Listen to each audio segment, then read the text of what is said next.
आज ऐसी माएं बहनें, चाहे हज का कोटा दुगना हुआ हो, सब कह रही हैं शुक्रिया मोदी भाईजान।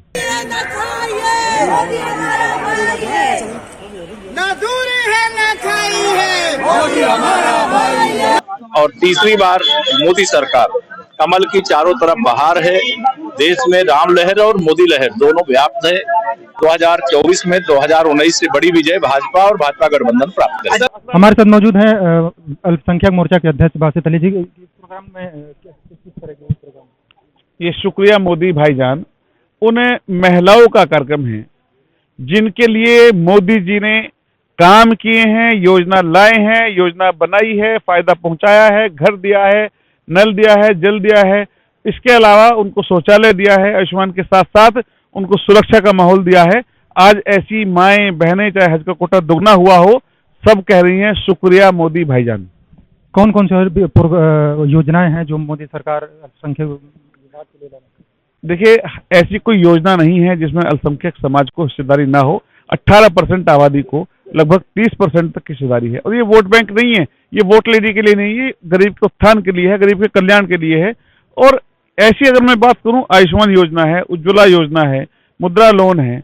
और इसके अलावा आप अगर देखेंगे तो जो अभी छोटी छोटी योजनाएं चली, चाहे वो आयुष्मान के साथ हो या मेरी MSME के तहत लोन मिल रहा हो, और उसके लिए आपको लगातार एजुकेशन में 50% की हिस्सेदारी 5 करोड़ वो मिली है। हज का कोटा डबल किया गया है, हज पे अकेली महिला हज के लिए जा सकती है। तो तमाम ऐसी योजनाएं हैं, दर्जनों योजनाएं हैं जो केवल महिलाओं के लिए हैं। और पढ़ेगी बेटी बढ़ेगी, नई रोशनी, तमाम तरह की स्कीम्स है। अल्पसंख्यक मोर्चा की तरफ से और क्या क्या प्रोग्राम जो है जिले और प्रदेश में कैसे कैसे योजनाएं चलाई जा रही हैं लोकसभा चुनाव के? अभी हम इसी के तहत एक आउटरीच का प्रोग्राम चलाए हैं। ये प्रोग्राम चलने के बाद फिर अगले प्रोग्राम जारी होंगे। अभी हर जिले के अंदर इस तरह के सम्मेलन होने हैं। तो हमारे साथ अल्पसंख्यक मोर्चा के अध्यक्ष बासित अली जी, जिनका साफ तौर पे कहना था कि इस तरह का प्रोग्राम जो है अल्पसंख्यक मोर्चा की तरफ से लगातार चलाया जाएगा। ये शुक्रिया मोदी भाईजान करके प्रोग्राम जो है लखनऊ में हुआ है। प्रदेश में 2024 के लोकसभा चुनाव के दृष्टिगत तीसरी बार मोदी सरकार बनाने के लिए जहां राष्ट्रीय स्तर पर हमारे राष्ट्रीय अध्यक्ष माननीय JP नड्डा जी ने दीवार लेखन की शुरुआत की है। उत्तर प्रदेश में हमारे प्रदेश अध्यक्ष आदरणीय भूपेंद्र चौधरी जी ने इसकी शुरुआत की है। मुझे भी आज इस बूथ में आकर के दीवार लेखन करने का अपने प्रदेश के जो वरिष्ठ नेता हैं उनके साथ में, हमारे मंडल के अध्यक्ष और बूथ अध्यक्ष और कमेटी के पदाधिकारी उनके साथ में यहाँ दीवार लेखन करने का सौभाग्य मिला है। और तीसरी बार मोदी सरकार, कमल की चारों तरफ बहार है।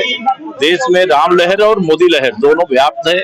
2024 में 2019 से बड़ी विजय भाजपा और भाजपा गठबंधन प्राप्त करेगी। ने प्रेस कॉन्फ्रेंस किया और उन्होंने कहा कि वो किसी साथ गठबंधन में जा रही है। अखिलेश यादव को सवाल उठाया कि गठबंधन। देखिए, बहन मायावती जी का आज जन्मदिन है, उनको जन्मदिन की शुभकामना देता हूँ। और उन्होंने एक और आज नामकरण कर दिया है उनका, गिरगिट। सपा बहादुर श्री अखिलेश यादव जी गुंडों के सरदार हैं। उत्तर प्रदेश को अराजकता का प्रदेश बनाने का काम 2012 से 2017 तक उन्होंने किया था। दंगा मतलब उनके शासन की मुख्य उपलब्धि रही है।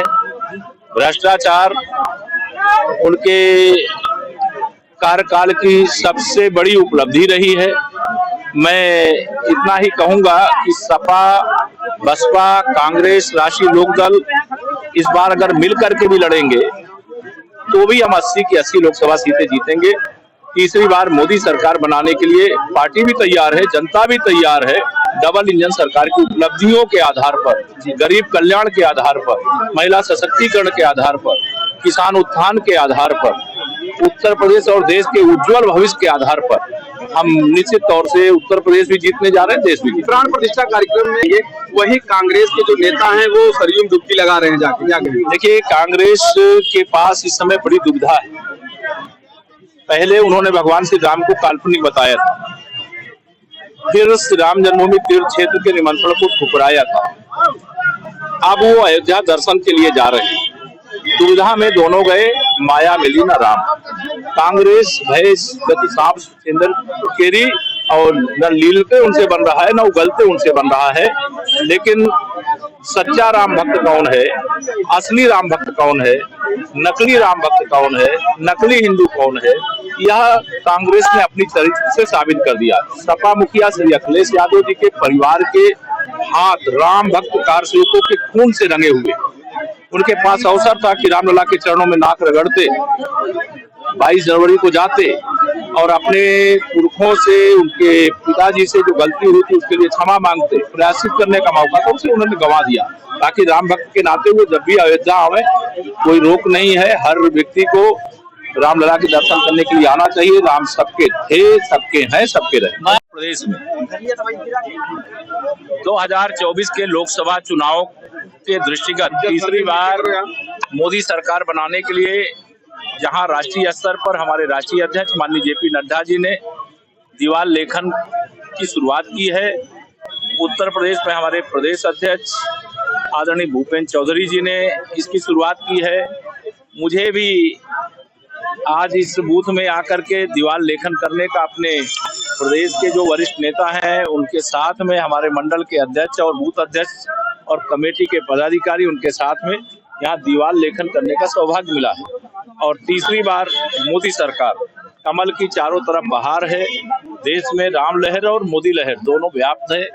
2024 में 2019 से बड़ी विजय भाजपा और भाजपा गठबंधन प्राप्त करेगी। दाऊद जी ने प्रेस कॉन्फ्रेंस किया और उन्होंने कहा कि वो किसी साथ गठबंधन में जा रही है। अखिलेश यादव पर उन्होंने सवाल उठाया कि गलत कदम करते हैं। देखिए, बहन मायावती जी का आज जन्मदिन है, उनको जन्मदिन की शुभकामना देता हूँ।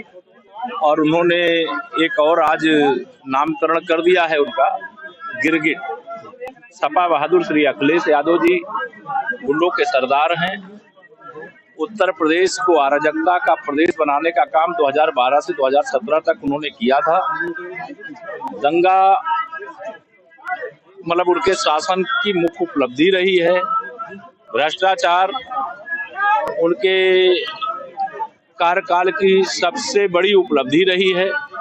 मैं इतना ही कहूंगा कि सपा, बसपा, कांग्रेस, राष्ट्रीय लोकदल इस बार अगर मिल करके भी लड़ेंगे तो भी हम 80 की 80 लोकसभा सीटें जीतेंगे। तीसरी बार मोदी सरकार बनाने के लिए पार्टी भी तैयार है, जनता भी तैयार है। डबल इंजन सरकार की उपलब्धियों के आधार पर, गरीब कल्याण के आधार पर, महिला सशक्तिकरण के आधार पर, किसान उत्थान के आधार पर, उत्तर प्रदेश और देश के उज्जवल भविष्य के आधार पर हम निश्चित तौर से उत्तर प्रदेश भी जीतने जा रहे हैं, देश भी जीतने। प्राण प्रतिष्ठा कार्यक्रम में ये वही कांग्रेस के जो नेता हैं वो सरयू में डुबकी लगा रहे हैं जाके। देखिए, कांग्रेस के पास इस समय बड़ी दुविधा है। पहले उन्होंने भगवान श्री राम को काल्पनिक बताया था, फिर श्री राम जन्मभूमि तीर्थ क्षेत्र के निमंत्रण को ठुकराया था। अब वो अयोध्या दर्शन के लिए जा रहे हैं। दुविधा में दोनों गए, माया मिली न राम। कांग्रेस भैंस गति सांप चेंदर केरी, और न लीलते उनसे बन रहा है, न उगलते उनसे बन रहा है।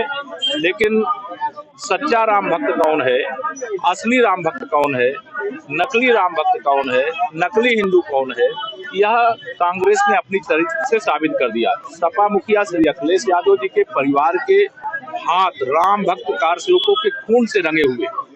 उनके पास अवसर था कि रामलला के चरणों में नाक रगड़ते, 22 जनवरी को जाते और अपने पुरखों से, उनके पिताजी से जो गलती हुई थी उसके लिए क्षमा मांगते, प्रायश्चित करने का मौका था, उसे उन्होंने गंवा दिया। ताकि राम भक्त के नाते वो जब भी अयोध्या आवे, कोई रोक नहीं है, हर व्यक्ति को रामलला के दर्शन करने के लिए आना चाहिए। राम सबके थे, सबके हैं, सबके रहे।